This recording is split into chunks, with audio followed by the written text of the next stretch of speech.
చాలామంది నన్ను అడుగుతూ ఉంటారండి, భగవంతుని ఎందుకు ఈ ప్రపంచంలో మనం చూడలేము? ఉంటే కనిపించాలి కదా అని అంటారు. మీకు ఒక్క విషయం భగవద్గీతలో నుంచి చెప్తారండి. కృష్ణుడు ఏమంటారో తెలుసా?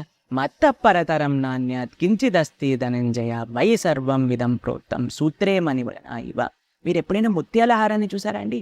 ముత్యాల హారం హారంలా ఉండాలి అని అంటే లోపల ఉండే సూత్రం, ఆ తాడే కదండి దాన్ని చక్కగా పెడుతుంది ఒక దగ్గర. అదే ఆ తాడు లేకపోతే అండి అన్ని ముత్యాలు కింద పడిపోతాయి, అవునా కాదా? అలానే ఈ ప్రపంచం మొత్తం కూడా భగవంతుడి పైనే ఆధారపడింది, కానీ భగవంతుడు కనిపించరు. ఎలా అయితే ఆ ముత్యాల హారంలో సూత్రం ఉంటుందో.